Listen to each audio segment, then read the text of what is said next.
सरकार लाई है विद्यार्थियों के लिए डिजिटल लाइब्रेरी। बच्चों के उज्जवल भविष्य के लिए बिहार सरकार है सदा अग्रसर और तैयार। कक्षा 1 से कक्षा 12 तक के सभी पाठ्य पुस्तक पूरक सामग्री एवं वीडियो अब शिक्षा विभाग बिहार सरकार द्वारा विकसित पोर्टल पर है उपलब्ध। अध्ययन सामग्री देखने के लिए BEPCLOTS.bihar.gov.in पर विजिट करें अथवा एंड्रॉइड मोबाइल पर गूगल प्ले स्टोर से E-LOTS ऐप डाउनलोड करें।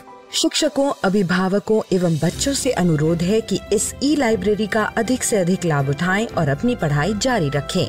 हेलो बच्चों, कैसे हैं आप? जैसा कि आपको पता है, अभी हमारे स्कूल बंद हैं और हम लोग अपनी पढ़ाई मेरा दूरदर्शन मेरा विद्यालय के माध्यम से कर रहे हैं। इस कार्यक्रम में हम लोगों के लिए रोजाना शाम 4 बजे से 5 बजे क्लास 3 से 5 की पढ़ाई होती है, जहां हम मज़ेदार ढंग से अपनी पढ़ाई करते हैं और नई नई बातें सीखते हैं। साथ ही ज़रूरी बातों को अपनी कॉपी में नोट भी करते हैं। और यह सब होता है अपने मम्मी, पापा और घर के अन्य बड़ों के साथ बैठकर। तो तैयार है ना आज भी अपनी कॉपी और कलम के साथ? अब चलिए देखते हैं आज हम लोग क्या क्या सीखने वाले हैं। आज हिंदी की कक्षा में फिर खुलेगा कहानियों का खजाना और हम लोग देखेंगे एक कहानी जिसका नाम है बंटी और बबली। उसके बाद बोलो कौन खेल में हम लोग विभिन्न प्रकार के व्यवसाय वाले शब्दों को पहचानना सीखेंगे। और फिर हमारे साथ होंगे मिहिर भैया, जो हमसे नाटक के बारे में बातचीत करेंगे। फिर चलेंगे अपने दोस्त गणित के पास और हल करेंगे भाग के कुछ आसान सवालों को। उसके बाद अंक पहेली को हल करेंगे और फिर संख्याओं को समझना चैप्टर में जानेंगे एक नई संख्या के बारे में। फिर हम अपने घर के सभी बड़ों के साथ देखेंगे एक छोटा सा वीडियो जिसका नाम है आज क्या सीखा। उसके बाद अंग्रेजी में एक स्टोरी को सुनकर पढ़ना सीखेंगे जिसका नाम है is there anyone like me. और सबसे अंत में चलेंगे पटना का संजय गांधी जैविक उद्यान और देखेंगे जू शो। तो चलिए शुरू करते हैं आज की क्लास, थोड़ी सी मस्ती थोड़ी पढ़ाई के साथ।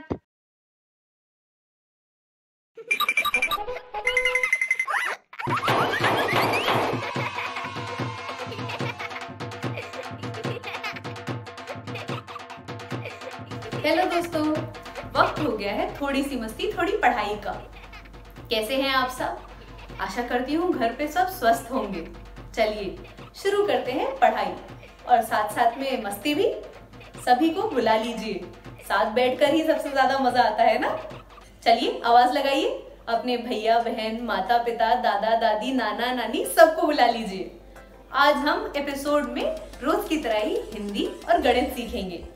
सबसे पहले हिंदी से शुरुआत करें।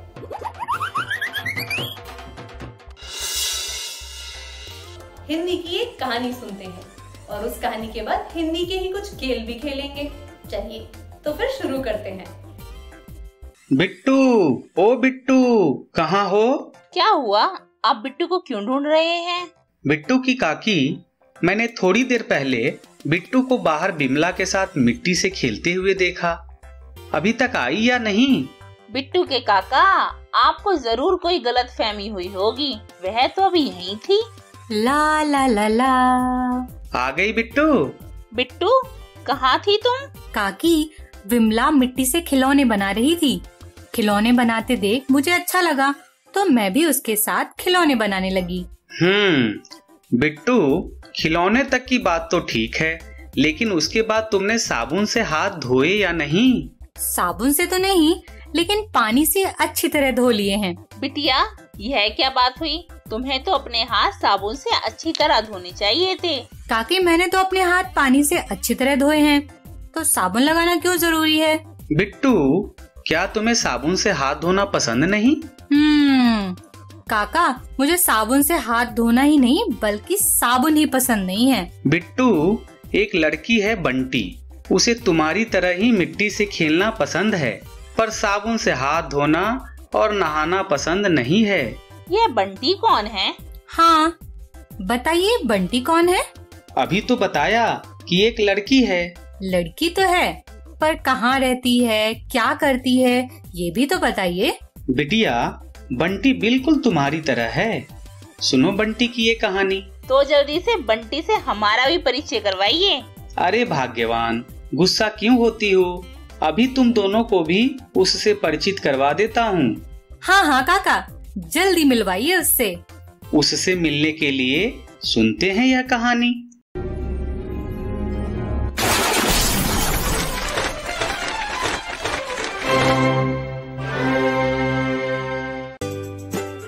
बंटी और बबली। लेखन और चित्रांकन सौरित गुप्तो। अनुवाद राजेश खार। प्रकाशन प्रथम बुक्स। बंटी को तितलियों के साथ खेलना अच्छा लगता है और चिड़ियों के साथ भी। उसे कागज की नाव बनाना भी अच्छा लगता है। उसे रेत के किले बनाने में मजा आता है। बंटी जब खेल के बाद घर पहुंचती है तो माँ उसे हाथ मुंह धोने को कहती हैं, पर वह नहीं मानती। मुझे साबुन अच्छा नहीं लगता, वह चीखती है। एक रात उसने सपना देखा। कीड़ों और कीटाणुओं ने उसके रेत के किले को घेर लिया है और उस पर हमला कर रहे हैं। कीटाणु बंटी के पीछे पड़ जाते हैं। वह जान बचाने के लिए भागती है और चिल्लाती है, बचाओ बचाओ। तभी साबुन राजा बबली कहीं से वहां आ जाते हैं। बंटी, घबराओ नहीं, राजा कहते हैं। कीटाणुओं पर हमला बोल दो। साबुन राजा अपनी झाग सेना को कहते हैं। झाग सेना झट से कीटाणुओं को भगा देती है। आजकल बंटी को नहाने में मजा आता है। वह दांत साफ करती है और मल मल कर नहाती है। काका, आप बोले, इससे पहले ही मैं साबुन से हाथ धो कर आती हूँ। देखा भाग्यवान, कहानी सुनते ही हाथ साबुन से धोने चली गई बिट्टू। ये लीजिए, आ गई मैं। तो अब बताओ, कैसी लगी कहानी? कहानी थी तो मजेदार, और मैं समझ भी गई कि आप दोनों मुझे हमेशा साबुन से हाथ धोने के लिए और नहाने के लिए क्यों कहते हैं। शाबाश बिट्टू। अच्छा हुआ बिट्टू की तुम जल्दी समझ गई, नहीं तो तुम्हें भी बंटी की तरह सपना आता। यदि बिट्टू सब समझ ही गई हो तो क्यों ना कहानी पर चर्चा को आगे बढ़ाया जाए। हाँ हाँ बिल्कुल काकी। अच्छा बिट्टू, ये बताओ, बंटी साबुन लगाना क्यों नहीं चाहती थी? बंटी तो अपनी पसंद और नापसंद को देखते हुए साबुन लगाया करती थी। उसे तो साबुन लगाने का महत्व पता ही नहीं था।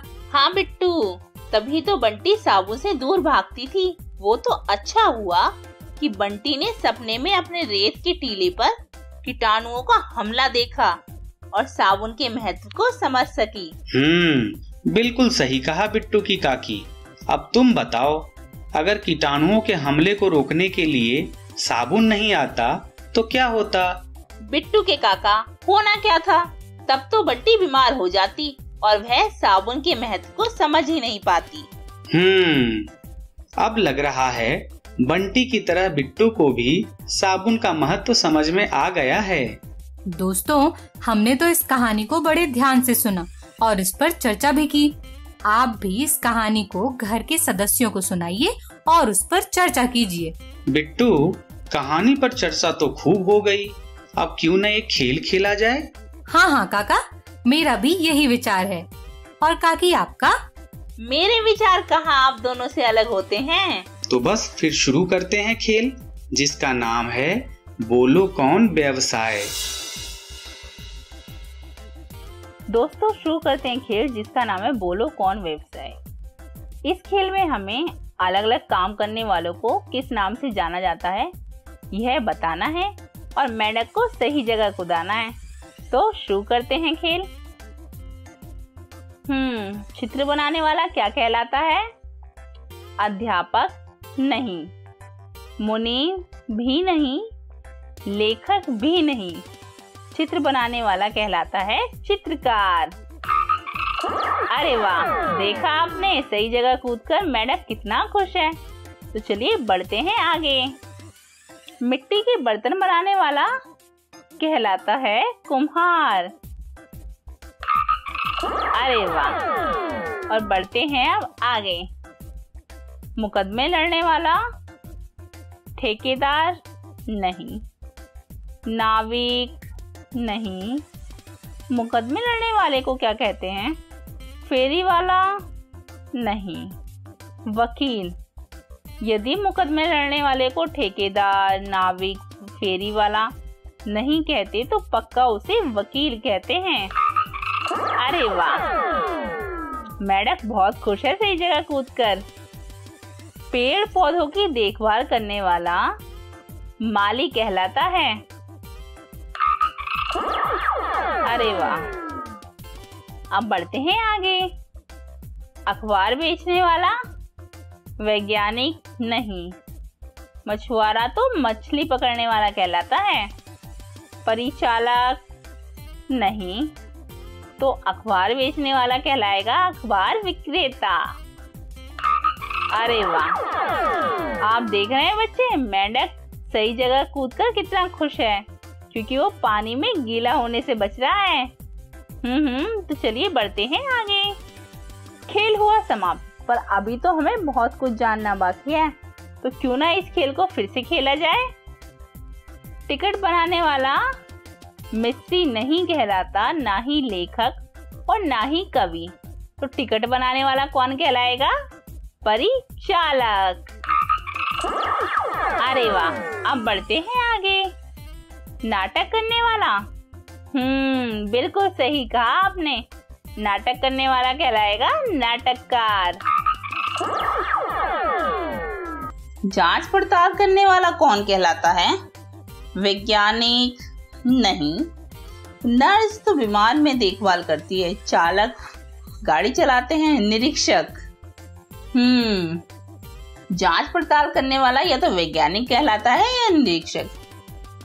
तो बच्चों, आपको क्या लगता है कि मुझे मेंढक को किस पर कूदाना चाहिए? क्या कहा? निरीक्षक पर? लीजिए, पर मैं इसमें बहुत ज्यादा कंफ्यूज हूँ। पर आप कहते हैं मैं निरीक्षक पर कूदाऊं, तो लीजिए, मैंने मेंढक को कूदाया निरीक्षक पर। बिल्कुल सही। आप तो मुझसे भी अच्छा खेलते हैं और मेरी मदद भी खूब करते हैं।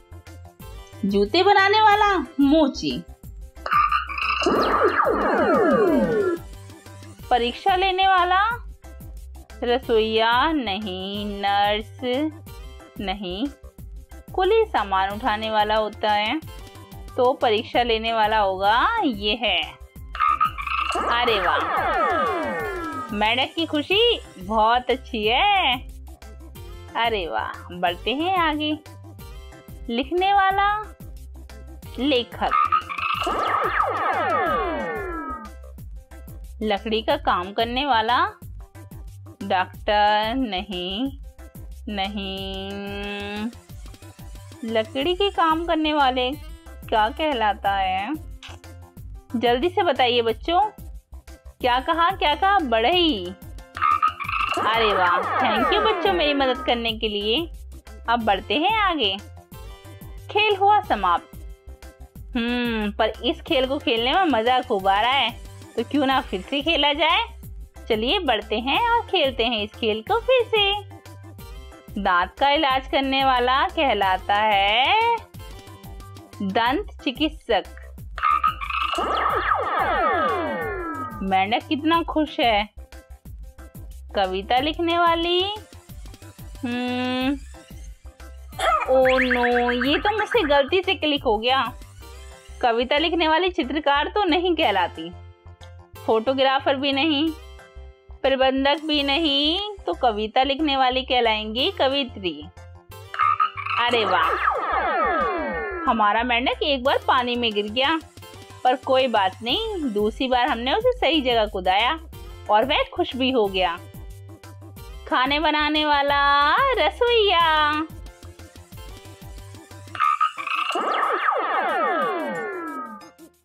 मछली पकड़ने वाला मछुआरा। लिखने वाला हुआ लेखक। राजनीति करने वाला डाकिया तो नहीं कहलाता, फोटोग्राफर तो फोटो खींचते हैं। धोबी कपड़े धोने वाले को कहते हैं। राजनीति करने वाला कहलाएगा ये है। अरे वाह, इस खेल को खेल के मुझे तो खूब मजा आया। और नई नई जानकारी भी प्राप्त हुई। हाँ, कुछ चीजें तो मुझे पता थी कि किसको क्या कहते हैं, पर कुछ चीजों से मैं अनजान थी। क्या कहा, आपको भी बहुत सारी जानकारी मिली? हाँ बिल्कुल। तो बच्चों, मेरी इस खेल में मदद करने के लिए आपका बहुत बहुत धन्यवाद। अरे वाह काका, इस खेल को खेलकर तो मजा ही आ गया। हाँ बिट्टू, खेल था ही इतने मजेदार, और नए नए व्यवसायों के नाम को भी जाना। हाँ काकी, यह बात तो बिल्कुल सही कही बिट्टू। तुमने देखा कि मेंढक किस प्रकार सही व्यवसाय के नाम पर कूदकर खुश हो रहा था। हाँ, और मेढक के साथ हमें भी तो खुशी मिल रही थी। तो क्यों ना इस खुशी को बढ़ाया जाए? वो कैसे? नाटक के तीसरे भाग को देखकर। अरे वाह, मैं तो भूल ही गई थी। हाँ, और मेरे भी ध्यान से उतर गया था। कोई नहीं काकी, अब तो जल्दी से नाटक का तीसरा भाग शुरू कीजिए।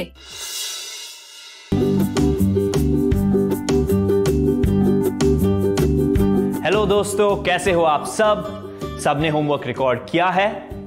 आज हम सीखेंगे कि मंच पे कैसे चढ़ेंगे। एक महान नाटककार ने बोला है कि पूरी दुनिया एक मंच है, पर हमारे लिए मंच वो जगह है जहां पे नाटक प्रस्तुत किया जाता है। तो आज देख लेते हैं कि मंच पे कैसे चढ़े। एक आम आदमी के चलने में और एक महान एक्टर के चलने में जमीन आसमान का फर्क है। जब एक शानदार एक्टर मंच पे चढ़ जाते हैं, तब हम अपनी नजर उससे हटा भी नहीं सकते हैं। तो आज हम कुछ ऐसे खेल खेलेंगे जिससे हम अलग अलग चलने के तरीके सीख सकते हैं। क्या आपने कभी जानवर को चलते हुए देखा है? आज हम भी अलग अलग जानवरों की तरह चलेंगे। पहला जानवर है ऊंट। अपने घुटनों को झुकाते हुए अपने दोनों हाथों को पैर बनाएं। अब एक साथ अपने दाएं हाथ और बाएं पैर को आगे कर लीजिए। अगले कदम में अपने बाएं हाथ और दाएं पैर को एक साथ आगे कर लीजिए। ऐसे ही 2-4 और कदम आगे ले लें। क्या आप अपने दोस्त के साथ ऊंट चाल में दौड़ लगा सकते हैं? जरा कोशिश कर लो। अगली चाल है हाथी चाल। दोबारा से अपने हाथ को पैर बनाएं। इस बार हम अपने दाएं हाथ और दाएं पैर एक साथ आगे करेंगे और फिर अपने बाएं हाथ और बाएं पैर एक साथ आगे करेंगे। पता करें अपने दोस्तों में कौन सबसे तेज हाथी बन सकते हैं। आखिरी जानवर है मगरमच्छ। अपने हाथ कंधे के बराबर जमीन पर रखकर सीधा कमर के साथ हाथ और पैर पे आगे जाइए। इस तरह ध्यान से। जानवरों की तरह चल के मजा आया? अब हम एक और मजेदार खेल खेलेंगे।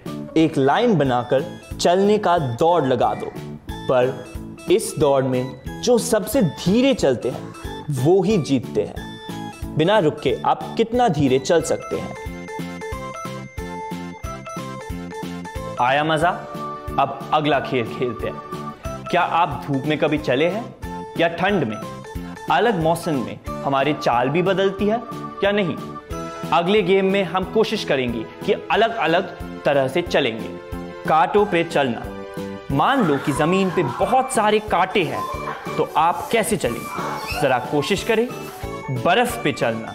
अब कल्पना करो कि जमीन बर्फ हो गई है, कैसे चलेंगे बर्फ में? इन सारे खेलों से हमने क्या सीखा? यही कि मंच पर हम सिर्फ अपनी आवाज से नहीं, हमारी चलने, बैठने और उठने के तरीकों से काफी कुछ दिखा सकते हैं। अगली क्लास के पहले अपना होमवर्क जरूर कर ले। आपके घर के पास कौन सी जगह है जो आप मंच के लिए इस्तेमाल कर सकते हैं? ऐसी जगह ढूंढिए। तो चलो दोस्तों, मिलते हैं ब्रेक के बाद। क्या बात है, इसे देखकर तो मजा ही आ गया और मैंने तो अलग अलग जानवरों की चाल चलना भी सीखा। सच बिटिया, सभी की चाल मजेदार थी। काकी, आप किस सोच में डूब गई? मैं यह सोच रही हूँ कि यदि धीमी चाल में हम सब की रेस हो तो कौन जीतेगा? अरे भाग्यवान, सोचना क्या है, यह तो रेस के बाद ही पता चलेगा। बिल्कुल सही काका। और कांटों पर चलने पर कौन जीतेगा? इस पर तो भाग्यवान तुम ही जीतोगी, क्योंकि मैं और बिट्टू तो चलने वाले ही नहीं है। तो मैं भी नहीं चलने वाली। बिटिया, आज तीसरा भाग देखने के बाद तो नाटक के बारे में काफी कुछ जान गई होगी। बिल्कुल काका, मैंने तो प्रैक्टिस भी शुरू कर दी है। मतलब इस बार तो बिटिया हमें भी नाटक करके दिखाएगी। हाँ काकी, बिल्कुल। बहुत खूब बिट्टू। बच्चों, आज हमने नाटक का तीसरा भाग देखा और उससे कुछ सीखा भी। अब तक तो आप भी नाटक के बारे में बहुत कुछ जान चुके होंगे। तो बस आप भी किसी कहानी पर घर के सदस्यों के साथ नाटक की तैयारी करने का अभ्यास कीजिए। कैसी लगी आज की कहानी आपको? मजेदार थी ना? मुझे तो बहुत अच्छी लगी और खेल भी बड़े अच्छे लगे। मैं देख रही हूँ धीरे धीरे मेरा गणित में मनोबल बढ़ता जा रहा है। कैसे? अरे रोज इस प्रोग्राम में थोड़ा गणित सीखती हूँ, वो भी खेल खेल में। तो गणित से मेरा डर दूर होता जा रहा है। आपका भी हो रहा है ना? नहीं? अरे आज हो जाएगा। चलिए कुछ खेल देखते हैं गणित। हेलो दोस्तों, चलिए फिर से आज कुछ नए सवाल हल करेंगे। सवाल है भाग के, तो हल करने वाले हैं आज हम भाग के सवाल। सबसे पहला सवाल क्या है देखते हैं। पहला सवाल है 49 को 8 से भाग करो तो कितना प्राप्त होगा। यानी 49 के 8 भाग करना है दोस्तों। ये लिखा 49 जो क्या है, 49 है भाज्य और 8 हमने यहाँ लिखा और ये 8 है भाजक। अब हमें 8 का पहाड़ा पढ़ना है दोस्तों, इस तरह कि 49 से ज्यादा ना हो। देखिए यहाँ देखते जाइए। 8 एकम 8, 8 दूनी 16, 8 तिया 24, 8 चौक 32, 8 पंचे 40, 8 छक्के 48, 8 7 56 और ये देखिए 56 ज्यादा है तो हम किसका प्रयोग करेंगे? 8 छक्के 48 का। तो अब क्या इसमें 48 आया, इसलिए हमने 48 नीचे लिखा और घटाव का चिन्ह लगाया। और 6 दोस्तों, 6 बार पहाड़ा पढ़ा था, इसलिए 6 को हम ऊपर की तरफ लिखेंगे। घटाव करेंगे 9 से 8 जाने पर 1, 4 से 4 जाने पर तो वैसे भी कुछ नहीं, यानी 0, तो 1 मिला। अब दोस्तों ये 1 क्या है? 1 है शेषफल। और दोस्तों ये 6 क्या है? तो ये 6 है भागफल। तो हमने क्या जाना है कि भागफल 6 और शेषफल हमें मिला 1। अगला सवाल दोस्तों, 70 भागित 5 कितना होगा? देखिए दोस्तों 70 और ये 5। अब 5 का पहाड़ा पड़ा कि 7 से ज्यादा ना हो। 5 एकम 5 दोस्तों, 5 दूनी होता है 10 जो कि 7 से ज्यादा हो जाता, इसलिए हमने सिर्फ एक ही बार पहाड़ा पढ़ा। तो पढ़ने पर 5 आया है और एक बार पढ़ा है तो ऊपर की तरफ 1 लिखेंगे दोस्तों। अब क्या करेंगे? 7 से 5 को घटाएंगे। 7 से 5 जाने पर 2 बचता है और ये 0 नीचे की तरफ। तो अब क्या? अब हुआ 20। अब 5 का पहाड़ा पढ़ो कि 20 से ज्यादा ना हो। देखिए 5 एकम 5, 5 दूनी 10, 5 तिया 15, 5 चौके 20 और 5 पाँचे 25। तो 5 चौके 20 मिला हमें दोस्तों, 25 ज्यादा है। अब 20 मिला है इसलिए 20 नीचे की तरफ घटाव है और 4 ऊपर, क्योंकि 4 बार पहाड़ा पढ़ा है। और अब 20 से 20 घटाते हैं तो मिलता है 0। तो दोस्तों 0 मिला है और 14, तो क्या भागफल कितना है 14 और शेषफल मिला है 0। और अब अंतिम सवाल दोस्तों, 49 का भाग 3 में करना है या 49 को 3 भागों में बांटना है, तो कैसे करेंगे? ये 49 लिखा और 3 यहाँ, 3 भाजक है दोस्तों, ध्यान रखना। अब 3 का पहाड़ा हमें इस तरह से पढ़ना है कि 4 से ज्यादा ना हो, तो 3 का पहाड़ा क्या पढ़ेंगे? 3 एकम 3, क्योंकि 3 दूनी हो जाएंगे 6, जो कि 4 से ज्यादा हो जाएंगे, इसलिए हम इस 3 गुणा 1 यानी 3 एकम 3 का प्रयोग करेंगे। एक बार पढ़ने पे 3 आया और ऊपर 1 लिख दो क्योंकि एक बार पढ़ा। अब घटाव करते हैं, 4 से 3 घटाते हैं तो मिलता है हमें 1, बिल्कुल सही। और अब क्या करेंगे दोस्तों? अब हम इस 9 को नीचे उतार लेते हैं इस तरह से, और अब 3 का पहाड़ा ऐसा पढ़ो कि 19 से ज्यादा ना हो। कैसे? देखो, 3 एकम 3, 3 दूनी 6, 3 तिहाई 9, 3 चौक 12, 3 पांचे 15, 3 छिंग 18 और 3 साते 21। दोस्तों देखो, 7 बार पढ़ने पर 21 हो जाता है, जो 19 से ज्यादा है, तो हम कम वाला लेते हैं। 6 बार पढ़ते हैं तो 18 आया, इसलिए हम 3 छिंग 18 का प्रयोग करेंगे। तो 3 छक्के 18 में देखो, 18 नीचे घटाव में, और 6 बार पढ़ा है तो 6 ऊपर। 19 से 18 घटाओ या 9 से 8, तो 1 से 1 तो 0, तो हमें मिला 0, 1 और 16, जिसमें भागफल है 16 और शेषफल है 1। इसी तरह पढ़ते रहिए। फिर मिलते हैं दोस्तों, गुड बाय।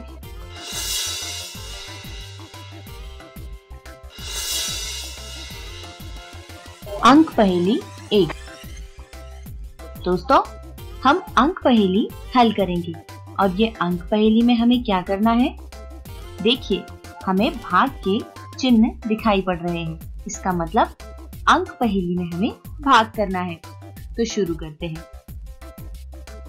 सबसे पहले सबसे ऊपरी कॉलम पे 20 का भाग किसमें देने पर 4 प्राप्त होता है, यानी 20 के कितने भाग करते हैं कि एक भाग पर 4 आता है।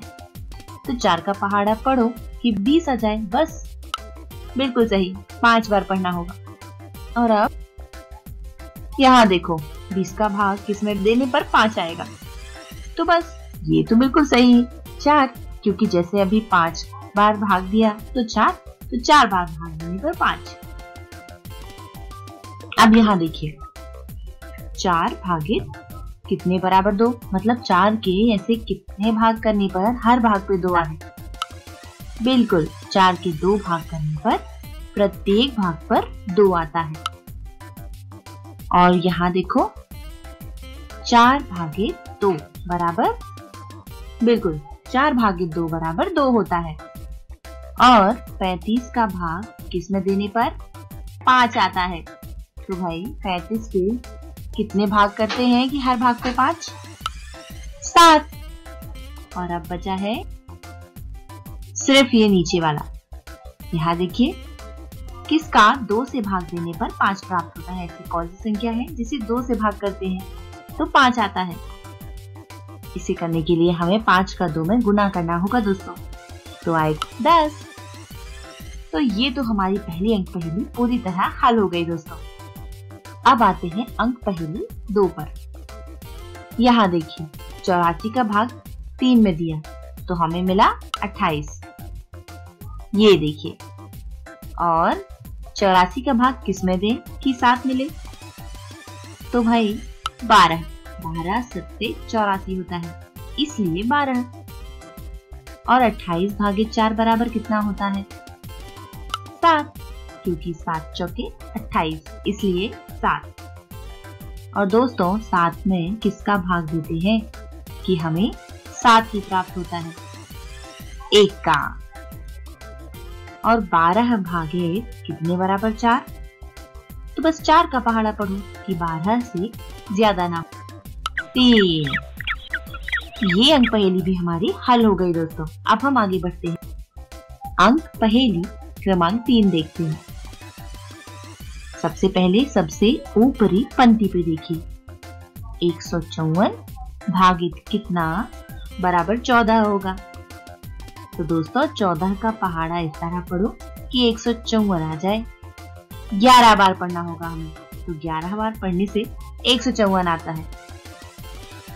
और अब पहले वाले कॉलम पे, सबसे बाएं कॉलम, 154 का भाग किसमें देते हैं कि हर भाग पे 22 हो, 7। और 11 में किसका भाग दे कि हर भाग पे 11 ही आ जाए। बिल्कुल सही दोस्तों, 1 से भाग देंगे। और अब बचा है ये बीच वाला पंक्ति।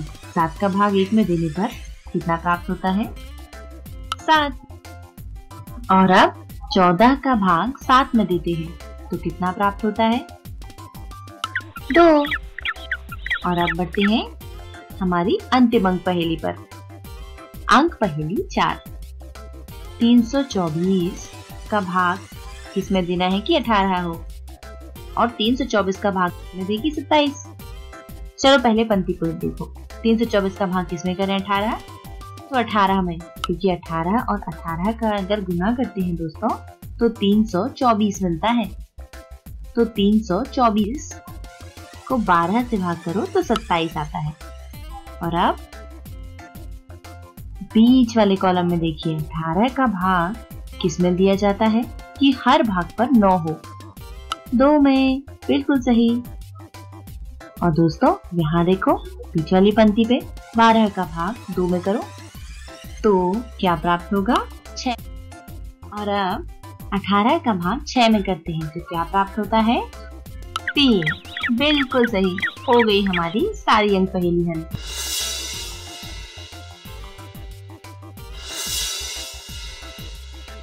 हेलो दोस्तों, कैसे हैं आप सब?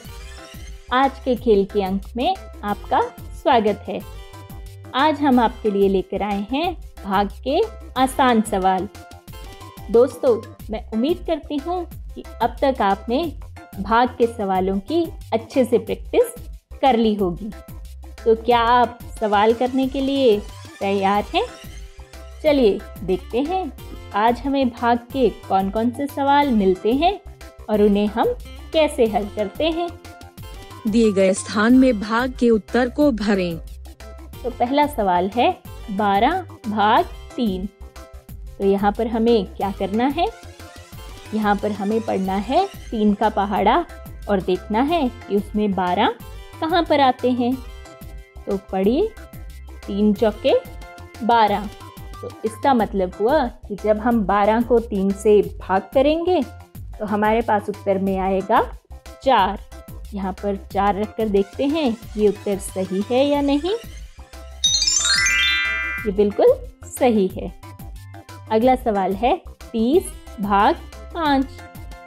तो बताइए कि यहाँ पर क्या करना है? यहाँ पर हमें 5 का पहाड़ा 30 तक पढ़ना है। तो 5 छक्के हुए 30। बिल्कुल सही। तो यानी कि उत्तर में क्या आएगा? उत्तर में हमारे पास आएगा 6। 30 भाग 5, उत्तर में आया 6। अगला सवाल है 300 भाग 6। तो अब 6 का पहाड़ा 300 तक पढ़ा जा सकता है? नहीं ना? तो घबराइए मत। याद करिए कि ऐसे सवालों में हम क्या करते थे। जी, हम ये जो लाल रंग की 0 है इसको एक तरफ रख देते थे और बाकी दिए अंकों पर अपना ध्यान लगाते थे। तो जब हमने 0 को एक तरफ रख दिया तो हमारे पास बचा 30। तो 6 पंजे हो गए 30। उत्तर में हम पहले लिखेंगे 5 और उसके बाद लगा देंगे एक 0 जिसको हमने पहले एक तरफ रख दिया था। तो इस तरह 300 भाग 6, उत्तर में हमें मिला 50। अगला सवाल भी बिल्कुल वैसे ही हल होगा। सवाल है 360 भाग 4। तो जब हमने 0 एक तरफ रख दी तो बचा 36। तो पढ़िए 4 का पहाड़ा 36 तक। जी, 4 9 36। यानी कि उत्तर में पहले क्या लिखा जाएगा? उत्तर में लिखा जाएगा 9 और उसके बाद लगाई जाएगी एक 0। तो इस तरह 360 भाग 4, उत्तर में हमारे पास आया 90। अगला सवाल देखते हैं। अगला सवाल है 3000 भाग 6। तो यहाँ पर हमारे पास हैं 2 लाल रंग की 0। तो अब क्या किया जाए? जैसे हमने पीछे एक 0 को एक तरफ रख दिया था, यहाँ पर हम 3000 में 2 0 निकालकर एक तरफ रख देंगे। 2 0 निकालने के बाद हमारे पास क्या बचा? हमारे पास बचा 30। तो अब पढ़िए 6 का पहाड़ा 30 तक। जी, 6 पंजे 30, यानी कि उत्तर में हमने पहले क्या लिखना है? उत्तर में पहले लिखा जाएगा 5 और फिर कितनी 0? जितनी हमने एक तरफ रखी थी, यानी कि 2।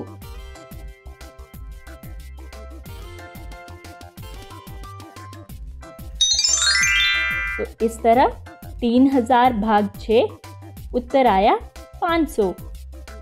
अगला सवाल है 1600 भाग 2। तो जैसे हमने ऊपर वाला सवाल हल किया, इसे भी हम बिल्कुल वैसे ही करेंगे। तो 2 0 एक तरफ करने के बाद हमारे पास बचा 16। तो 2 8 हो गए 16, यानी कि उत्तर में पहले क्या लिखा जाएगा? उत्तर में पहले लिखा जाएगा 8 और उसके बाद आ जाएंगी 2 0। इस तरह हमारा सवाल हल हो गया। अगला सवाल है 100 भाग 50। तो यहाँ पर क्या किया जाए? ये बहुत आसान है। 100 में है हमारे पास 2 0 और 50 में है 1 0। तो हम क्या करेंगे? 50 की 1 0 से 100 की 1 0 कट जाएगी। तो बाकी बचे हमारे पास 10 और 5। तो 5 दूनी होते हैं 10। तो इसका मतलब 100 को जब 50 से हम भाग करते हैं तो उत्तर में हमारे पास बचता है 2। अगला सवाल भी वैसे ही हल करेंगे। सवाल है 240 भाग 80। तो 240 में भी 1 0 है और 80 में भी 1 0 है। तो 80 की 1 0 से 240 की 1 0 कट गई और बाकी बचा 24 और 8। और 8 का पहाड़ा 24 तक पढ़िए। 8 दिए हो गए 24। तो इसका मतलब 24 को 8 से भाग करने पर हमारे पास आया उत्तर 3। दोस्तों, मैं उम्मीद करती हूँ कि आपको आज के सवाल समझ आ गए होंगे। आप घर पर भी इनका अभ्यास करते रहिए। घर पर रहिए, सुरक्षित रहिए और नई नई बातें सीखते रहिए। धन्यवाद।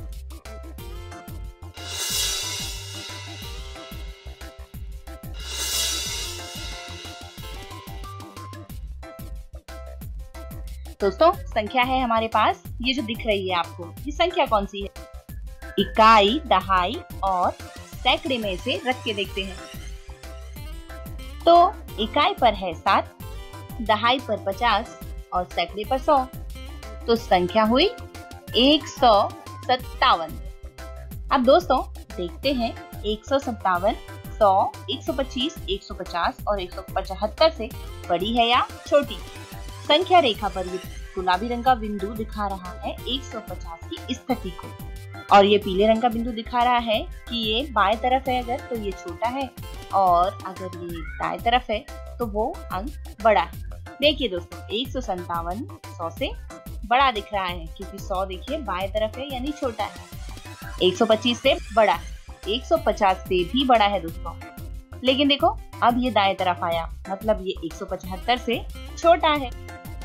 अब सम संख्या या विषम संख्या है या नहीं पता करते हैं। सम संख्या वह होती है जो 2 से विभाजित हो जाए, और विषम जिसे 2 से विभाजित नहीं किया जा सकता।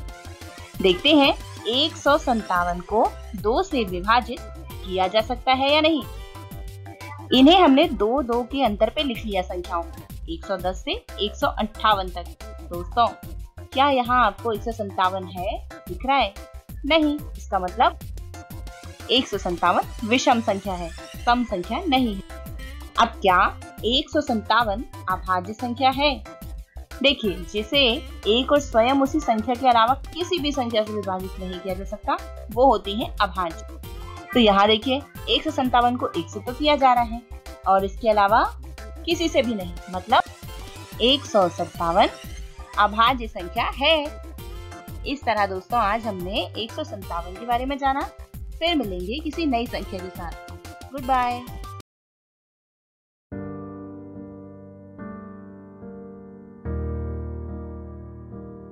राजू जरा इधर आना। चाचा प्रणाम। प्रणाम। ये बताओ कि स्कूल से ड्रेस का पैसा मिला कि नहीं? मिल गया, पिछले हफ्ता मिल गया। और छात्रवृत्ति? चाचा वो तो अब खाता में ही चला आता है। अरे वाह, ये सब तो इसको खूब पता है। पर ये पता है तुम्हारा लड़का स्कूल में काका सीखता है? ये हंसने का नहीं, सोचने का वक्त है। सिर्फ बैट हाथ में दे देने से कोई सचिन नहीं बन जाता। उसी तरह ड्रेस सिलवाकर पहनाकर स्कूल भेज देने से पिंटू होनहार नहीं बन जाएगा। अब जरूरत है कि माता पिता बच्चे स्कूल में क्या सीख रहे हैं उस पर ध्यान दें। तभी वक्त के साथ ये भी आगे बढ़ेंगे और हम भी। चाचा हम तैयार हैं, क्या आप तैयार हैं? आइए हम मिलकर अपने बच्चों के भविष्य को एक नई उड़ान दें। आज हम पूछेंगे तो कल ये सीखेंगे। हेलो दोस्तों, चलिए अब सुनते हैं और देखते हैं आज की अंग्रेजी कहानी। इस कहानी का नाम है Is there anyone like me? इस कहानी का स्रोत है स्टोरी वीवर कम्युनिटी। इस कहानी के लेखक है फ्रेड स्ट्राइडम। इस कहानी के चित्रकार है जेस जादिम वेटफॉल। चलिए तो फिर बिना समय बर्बाद किए बढ़ते हैं आगे और देखते हैं यह बढ़िया सी कहानी।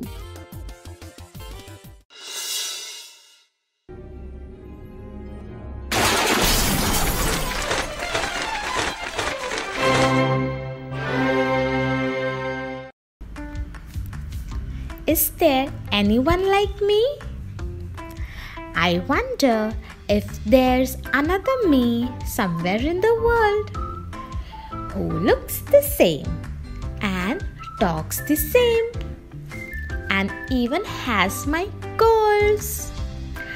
Someone with my eyes, my ears, who even has my love, who can do what I can do and can't do what I can't. I have looked and looked everywhere to find another me. I went down to the park and looked behind the trees.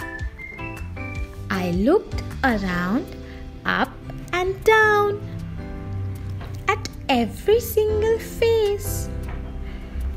I couldn't find another me in any single place. There's only one me in the world. I'm special. Oh, it's true. But not just me. Don't you see? There is only one of you.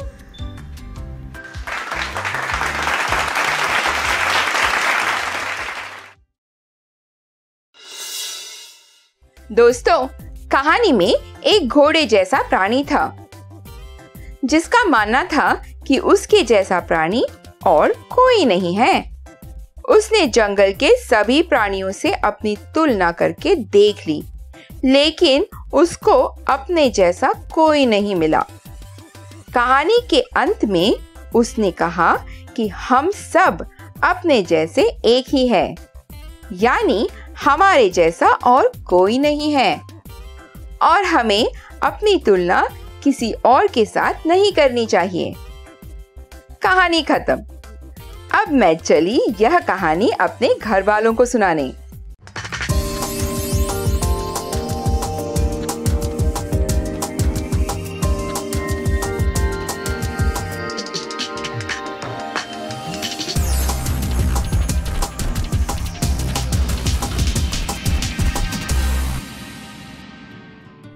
Sanjay Gandhi जैविक उद्यान जू outreach programme में आपका स्वागत है। आज हम जिस जानवर के बारे में बात करेंगे वो दुनिया के सबसे लोकप्रिय पालतू जानवरों में से एक है, लेकिन इनमें कुछ बेहद खतरनाक और डरावने भी होते हैं। आज हम चलेंगे बिल्लियों के एनक्लोजर के पास और जानेंगे उनसे जुड़ी हुई कुछ महत्वपूर्ण बातें। हम बाघ, शेर, चीता और तेंदुआ के बारे में तो जानते हैं कि ये सभी बिल्लियों की बड़ी नस्लें हैं। इसके अलावा बिल्लियों की छोटी नस्लें भी हैं, जिनमें जंगली बिल्ली और फिशिंग कैट दोनों महत्वपूर्ण हैं। सबसे पहले हम बात करेंगे जंगली बिल्ली के बारे में। ये अन्य बिल्लियों की तरह रात में सक्रिय नहीं रहते हैं, बल्कि ये सुबह में या शाम को अपना शिकार करना पसंद करते हैं। इन्हें पानी पसंद है और ये काफी अच्छे तैराक होते हैं। खतरे को देखकर ये पानी में गोता भी लगाते हैं। एक स्वस्थ जंगली बिल्ली का जीवन काल लगभग 15 सालों का है। इनका वजन 10 से 16 किलोग्राम तक होता है। ये लगभग 36 सेंटीमीटर ऊंचे और 59 से 76 सेंटीमीटर लंबे होते हैं। ये सामाजिक नहीं होते हैं, बल्कि इन्हें एकांत में रहना पसंद है। ये केवल प्रजनन काल के दौरान ही एक दूसरे के नजदीक आते हैं। इन्हें छिपकली, मेढक, कीड़े, खरगोश खाना बेहद पसंद है। इनका प्रजनन काल जनवरी से मार्च के बीच होता है। 63 से 66 दिनों के गर्भ धारण के बाद मादा जंगली बिल्ली एक बार में 2 से 3 बच्चे को जन्म देती है। इनके बच्चे को किटन भी कहा जाता है। इनके बच्चे जन्म के 11 से 18 महीनों के बाद प्रजनन योग्य हो जाते हैं। जंगली बिल्ली काफी तेज धावक होते हैं। यह प्रायः 30 से 32 किलोमीटर के रफ्तार से दौड़ सकते हैं। ये एक मीडियम साइज के कैट्स होते हैं जिनका डिस्ट्रीब्यूशन थ्रू आउट इंडिया पाया जाता है। इसके अतिरिक्त ये विश्व के अलग अलग देशों में भी पाए जाते हैं और इनका जो IUCN स्टेटस है वो लिस्ट कंसर्न है और इनमें वो सभी फीचर्स पाए जाते हैं जो टाइगर में पाए जाते हैं। जैसे ये अपने टेरिटरी का मार्किंग करते हैं। इसके अतिरिक्त इन्हें सोलिटरी रहना ज़्यादा पसंद है। इनका जो कलर है ये मटमैले रंग का होता है, ब्राउन, और शुरू में इनका वज़न काफ़ी कम होता है। ये लगभग 40 से 50 ग्राम के ही होते हैं और काफ़ी असहाय होते हैं और 10 से 12 दिनों के बाद इनका आँख खुलता है और धीरे धीरे ये मदर का फीडिंग के बाद 5 से 6 महीने बाद वो सेपरेट हो जाते हैं। 1 साल के बाद ये सेक्सुअली मैच्योर हो जाते हैं और पटना जू में ये काफ़ी अच्छे से ब्रीड कर रहे हैं। जो जंगल कैट्स हैं, लेसर कैट्स भी इन्हें कहा जाता है। जंगली बिल्ली के बाद अब हम चलेंगे फिशिंग कैट के एनक्लोजर के पास। मुख्यतः आर्द्र भूमि और अनुकूलित क्षेत्र में पाई जाने वाली इस बिल्ली का मुख्य भोजन मछली होता है। इसी वजह से इन्हें फिशिंग कैट भी कहा जाता है। दुर्लभ विलुप्त प्राय फिशिंग कैट शारीरिक रूप से सामान्य बिल्लियों के तुलना में दोगुने आकार के होते हैं। इनमें मादा का वजन 5 से 9 किलोग्राम का होता है तो नर का वजन 8 से 16 किलोग्राम का होता है। इनकी लंबाई लगभग 57 से 78 सेंटीमीटर तक होती है। इन्हें मछली के अलावे छोटे जानवर, मुर्गी और छोटे आकार की बकरी खाना पसंद है। ये एकांत और निशाचर शिकारी होते हैं। ये दिन में घने झाड़ियों में आराम करना पसंद करते हैं और फिर भोजन के लिए रात को पानी में रहते हैं। ये गजब के तैराक होते हैं। मछली का पीछा करते हुए ये अक्सर कई किलोमीटर तक तैरते हैं। इनका प्रजनन काल जनवरी से फरवरी का होता है। 60 से 70 दिनों के गर्भ धारण के बाद मादा फिशिंग कैट एक बार में 1 से 4 बच्चों को जन्म देती है। इनके शावक लगभग 11 महीनों के बाद प्रजनन योग्य हो जाते हैं। इनके ब्राउन कलर के फर पाए जाते हैं और इस पे ब्लैक कलर का स्ट्राइप होता है। इनके गर्दन पे जो 2 ब्लैक कलर के स्ट्राइप होते हैं। और वर्ल्ड में इनका डिस्ट्रीब्यूशन मेनली एशिया में, ये इंडिया, नेपाल, पाकिस्तान, वियतनाम और साउथ ईस्ट एशिया कंट्रीज में पाए जाते हैं। इसके अतिरिक्त ये कोई अफ्रीका में भी इनका डिस्ट्रीब्यूशन है। ये मेनली मार्सी एरियाज में ज़्यादा पाए जाते हैं। इनका जो IUCN स्टेटस है वो वल्नरेबल है। संजय गांधी जैविक उद्यान में मौजूद ये बिल्ली देखने में बेहद आकर्षक लगते हैं और अपने एनक्लोजर में ये काफी चंचल होते हैं। इसी कारण यहाँ आने वाले हर उम्र के दर्शकों के बीच ये बेहद लोकप्रिय हैं और यहाँ आने वाले दर्शक इनके एनक्लोजर के पास आकर इन्हें जरूर देखते हैं। आज के लिए बस इतना ही। कल फिर मिलेंगे पटना जू शो में एक नए एनक्लोजर के पास एक नए जानवर के साथ। तब तक के लिए नमस्कार।